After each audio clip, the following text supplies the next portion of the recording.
The universe is pregnant with these manifold bounties, awaiting the hour when the effects of its unseen gifts will be made manifest in this world, when the languishing and sore athirst will attain the living Kauthar of their well-beloved, and the erring wanderer, lost in the wilds of remoteness and nothingness, will enter the tabernacle of life, and attain reunion with his heart's desire. In the soil of whose heart will these holy seeds germinate? From the garden of whose soul will the blossoms of the invisible reality spring forth? Verily I say, so fierce is the blaze of the bush of love, burning in the Sinai of the heart, that the streaming waters of holy utterance can never quench its flame. Oceans can never allay this Leviathan's burning thirst, and the phoenix of the undying fire can abide nowhere save in the glow of the countenance of the well-beloved. Therefore, O brother, kindle with the oil of wisdom the lamp of the Spirit within the innermost chamber of thy heart, and guard it with the globe of understanding, that the breath of the infidel may extinguish not its flame nor dim its brightness. Thus have we illuminated the heavens of utterance with the splendors of the sun of divine wisdom and understanding, that thy heart may find peace, that thou mayest be of those who on the wings of certitude have soared unto the heaven of the love of their Lord, the All-Merciful.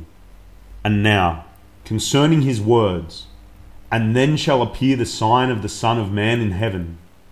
By these words is meant that, when the sun of the heavenly teachings hath been eclipsed, the stars of the divinely established laws have fallen, and the moon of true knowledge, the educator of mankind, hath been obscured, when the standards of guidance and felicity have been reversed, and the morn of truth and righteousness hath sunk in night, then shall the signs of the Son of Man appear in heaven.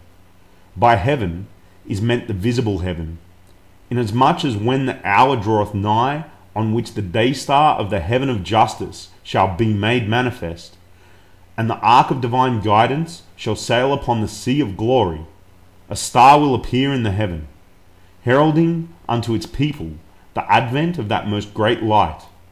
In like manner, in the invisible heaven a star shall be made manifest, who unto the peoples of the earth shall act as a harbinger of the break of that true and exalted morn. These twofold signs, in the visible and invisible heaven, have announced the revelation of each of the prophets of God, as is commonly believed. Among the prophets was Abraham, the friend of God. Ere he manifested himself, Nimrod dreamed a dream.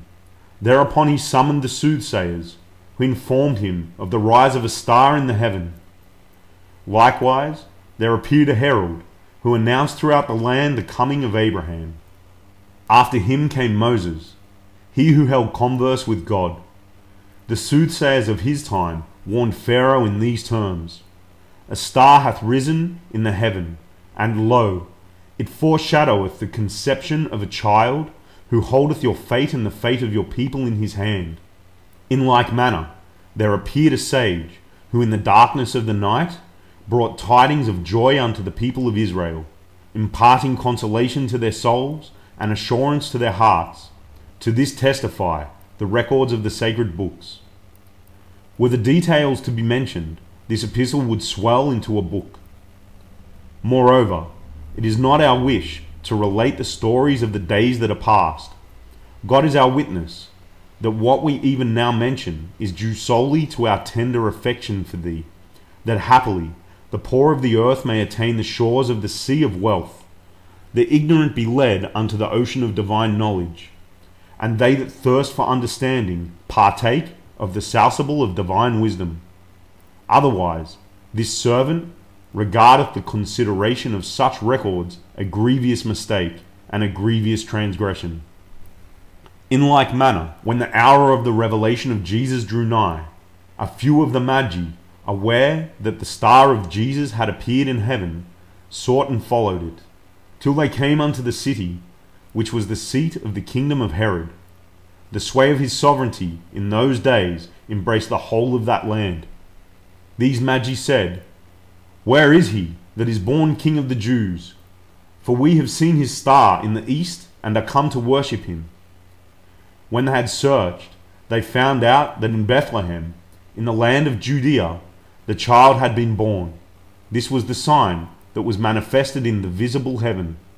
As to the sign in the invisible heaven, the heaven of divine knowledge and understanding, it was Yahya, son of Zachariah, who gave unto the people the tidings of the manifestation of Jesus, even as he hath revealed.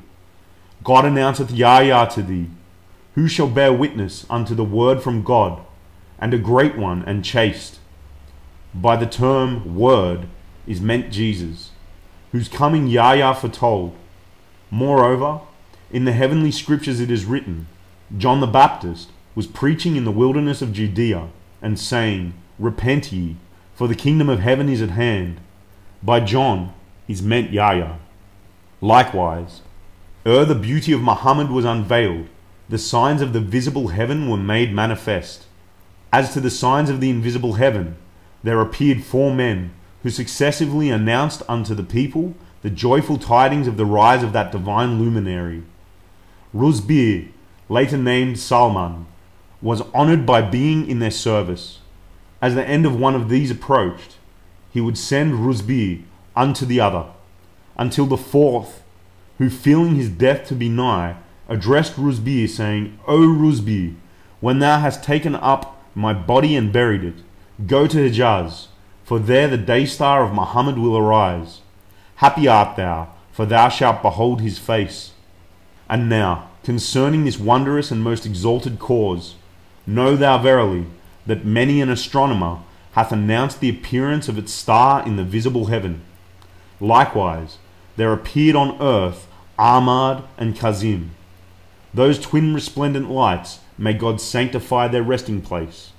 From all that we have stated, it hath become clear and manifest, that before the revelation of each of the mirrors reflecting the divine essence, the signs heralding their advent must needs be revealed in the visible heaven, as well as the invisible, wherein is the seat of the sun of knowledge, of the moon of wisdom, and of the stars of understanding and utterance. The sign of the visible heaven must needs be revealed in the person of that perfect man, who before each manifestation appeareth, educateth, and prepareth the souls of men for the advent of the divine luminary, the light of the unity of God amongst men.